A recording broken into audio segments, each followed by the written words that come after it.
ఇక Hussain Sagar boat club లో SDRF విన్యాసాలు ప్రారంభమయ్యాయి. Telangana police state disaster response force ఆధ్వర్యంలో ఎస్డీఆర్ఎఫ్ అవగాహన ప్రదర్శన నిర్వహిస్తున్నారు. మరిన్ని వివరాలు మా ప్రతినిధి మణికంఠ అందిస్తారు. మణికంఠ,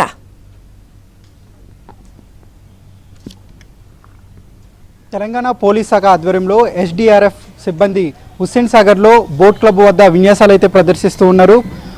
పూర్తిగా కూడా ఈ కార్యక్రమం కూడా చాలా అంగరంగ వైభవంగా జరుగుతుందని చెప్పుకోవచ్చు. పూర్తిగా ప్రజలందరికీ కూడా దీని మీద అవగాహన కల్పించడం కోసమే పూర్తిగా దీన్ని ఇప్పుడు ప్రస్తుతం నిర్వహిస్తున్నట్లు కూడా తెలుస్తుంది.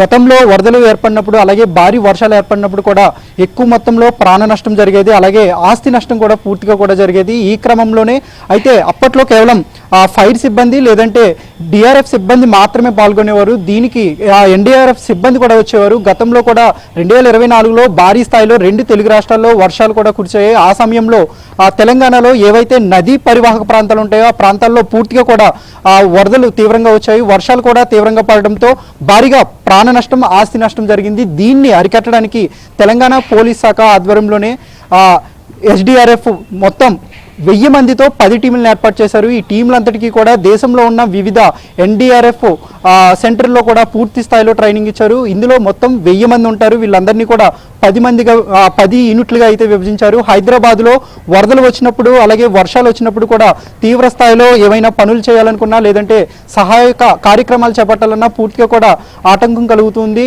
ఎన్డీఆర్ఎఫ్ సిబ్బంది చేరుకునే లోపే భారీగా ప్రాణ ఆస్తి నష్టం కూడా జరుగుతుంది. వీటన్నిటిని అరికట్టడం కోసం ప్రత్యేకంగా ఈ ఎస్డీఆర్ఎఫ్ టీంలను అయితే ఏర్పాటు చేసినట్లుగా కొద్దిసేపటి క్రితమే తెలంగాణ డీజీపీ జితేందర్ కూడా ప్రకటించారు. మొత్తం హైదరాబాద్లో మొత్తం 3 టీంలు అయితే ఉంటాయి.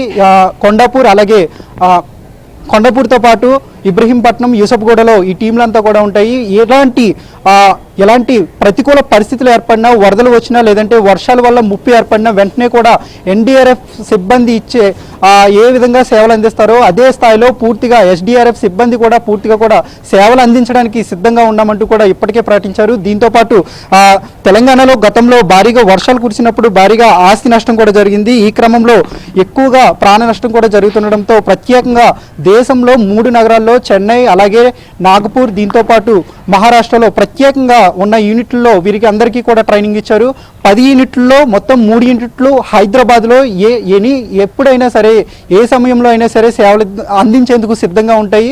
మిగిలిన 7 యూనిట్లు కూడా రాష్ట్రంలో వివిధ ప్రాంతాల్లో అయితే సేవలు అందిస్తూ ఉంటాయి. పూర్తిగా కూడా ఎప్పుడైనా వరదలు వచ్చినప్పుడు ఎన్డీఆర్ఎఫ్ సిబ్బంది, ఫైర్ సిబ్బంది చేరుకునేటప్పటికి జాతీయ స్థాయిలో సంబంధించిన మిగిలినవన్నీ కూడా రావడానికి ఎక్కువ సమయం పడుతుంది. ఈ క్రమంలోనే సేవలు అందించేందుకు కూడా పూర్తిగా కూడా ఎక్కువ సమయం పడడంతో అప్పటికే ఎక్కువగా ఆస్తి నష్టం జరుగుతుంది, ప్రాణ నష్టం జరుగుతుంది. సో ఇవన్నీ కూడా అరికట్టడానికి ఈ ఎస్డీఆర్ఎఫ్ను ప్రత్యేకంగా ఏర్పాటు చేసినట్టు కూడా తెలుస్తుంది. ఈ విన్యాసాల్లో పూర్తిగా కూడా ప్రజలందరినీ ఆకట్టుకున్నాయని చెప్పుకోవచ్చు. పూర్తిగా కూడా నదీ పరివాహక ప్రాంతాల్లో వరదలు వచ్చినప్పుడు ప్రజల్ని ఏ విధంగా కాపాడుతాము, అలాగే వర్షాలు ఎక్కువైనప్పుడు ఎవరైనా వాళ్ళు ప్రాణాలు కాపాడుకోవడానికి బిల్డింగ్ పై అంతస్తులోకి ఎక్కుతూ ఉంటారు. అలాంటి సమయాల్లో ఎలా కాపాడుతాం అనేది కూడా పూర్తిగా కూడా డెమోలో విన్యాసాల రూపంలో పూర్తిగా కూడా ప్రజలకి వివరించే ప్రయత్నం చేశారు. దీంతో పాటుగా అటు నీటిలో మునిగినప్పుడు కూడా ఏ విధంగా ప్రజలను కాపాడాలి, ఎన్ని నిమిషాల్లో వాళ్ళ దగ్గరికి చేరుకోవాలి, స్పీడ్ బోట్లు ఏ విధంగా వాడాలి, అవన్నీ కూడా డెమో రూపంలో విన్యాసాల రూపంలో అయితే